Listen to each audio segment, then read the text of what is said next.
Punjab assembly نے film city authority بل 2026 پاس کر دیے، لیکن سوال یہ ہے کہ کیا یہ وقت اس طرح کے پروجیکٹس کا تھا؟ ایک طرف اکانومک وین کی بات ہو رہی ہے، دوسری طرف بیسک سیکٹرز پر سوال اٹھ رہے ہیں۔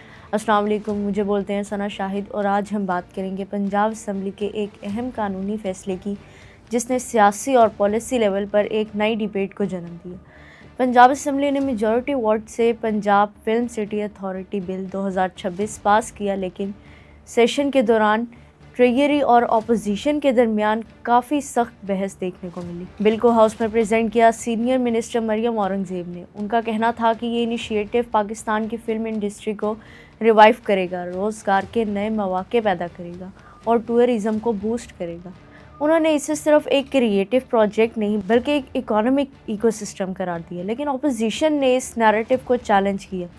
رکن اسمبلی اعجاز شفیع نے اسے مس پلیسڈ پرائیورٹی قرار دیا اور یہ الزام لگایا کہ حکومت ہیلتھ اور ایجوکیشن جیسے اہم سیکٹر سے توجہ ہٹا رہی ہے۔ ان کی اسپیچ کے دوران پرسنل ریمارکس بھی آئے، جس پر اسپیکر ملک محمد احمد خان نے انہیں ریکارڈ سے ہٹا دیا اور اسمبلی کو ریمائنڈ کروایا کہ ڈیبیٹ کو پالیسی تک محدود رکھا جائے۔ گورنمنٹ نے ان تمام الزامات کو سختی سے ریجیکٹ کیا۔ مریم اورنگزیب نے کہا کہ ایجوکیشن بجٹ 30 بلین سے بڑھ کر 130 بلین تک پہنچ چکا ہے۔ ہیلتھ ڈیولپمنٹ بجٹ بھی تقریباً 100 بلین تک بڑھ گیا ہے۔ ان کا کہنا تھا کہ فنڈز ڈائیورٹ نہیں کیے جا رہے بلکہ ملٹیپل سیکٹرز میں پیرالل انویسٹمنٹ ہو رہی ہے۔ ساتھ ہی انہوں نے یہ بھی کہا کہ گلوبل لیول پر اسکرین پروڈکشن $1 بلین انڈسٹری ہے اور پاکستان انفراسٹرکچر کی کمی کی وجہ سے اس ریس میں پیچھے رہ گیا۔ گورنمنٹ کا کور آرگیومنٹ یہ ہے کہ فلم سٹی صرف فلم میکنگ تک محدود نہیں ہوگی بلکہ اس سے ایک پورے ویلیو چین ڈیولپ ہوگا۔ Production houses, technical jobs, creative talent اور اسکرین ٹورزم، جہاں لوگ فلمنگ لوکیشنز دیکھنے آتے ہیں۔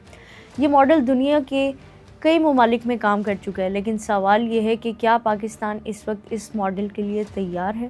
اپوزیشن کا کور کنسرن یہ ہے کہ جب ملک کو ایجوکیشن کرائسس کا سامنا ہے، جب انفراسٹرکچر چیلنجز ابھی بھی موجود ہیں، تو کیا انٹرٹینمنٹ لیڈ ڈیولپمنٹ کو پرائیورٹی ملنی چاہیے؟ یہ ڈیبیٹ نہیں ہے، لیکن یہ بل نے اسے دوبارہ فرنٹ لائن پر لے آئی ہے۔ ساتھ ہی کچھ لا میکرز نے بھی کہا کہ بل کو ریویو کرنے کے لیے مکمل وقت نہیں دیا گیا اور اسٹیک ہولڈرز، خاص طور پر آرٹسٹ اور انڈسٹری پروفیشنل کو کنسلٹ نہیں کیا گیا۔ سیشن کے دوران بار بار انٹرپشنز، سلوگن چینٹنگ اور کورم کی نشاندہی بھی ہوتی رہی۔ اسپیکر کو کئی مرتبہ انٹروین کرنا پڑا تاکہ آرڈر مینٹین کیا جا سکے۔ اس تمام پولیٹیکل نوائز کے باوجود گورنمنٹ نے بل کو پاس کروا ہی لیا۔ یہ بھی یاد رہے کہ اسی سیشن میں Punjab environmental protection amendment bill 2026 اور Punjab wildlife protection bill 2026 بھی پاس کیے گئے۔ تو فائنل انالیسس کیا کہتا ہے؟ فلم سٹی بل ایک ایمبیشیس انیشیٹو ہے، لیکن اس پر اٹھنے والے سوالات بھی اتنے ہی اہم ہیں۔ ایک طرف اکانومک ڈائیورسفیکیشن کی ضرورت ہے، دوسری طرف بیسک سروس ڈیلیوری کا پریشر۔ پالیسی کا چیلنج یہی ہوتا ہے، بیلنس۔ آپ کی رائے کیا ہے؟ یہ کیا لانگ ٹرم وین ہے یا شارٹ ٹرم مس کیلکولیشن؟ کمنٹ میں ہمیں ضرور بتائیے گا۔ اب تک کے لیے اتنا ہی۔ السلام علیکم۔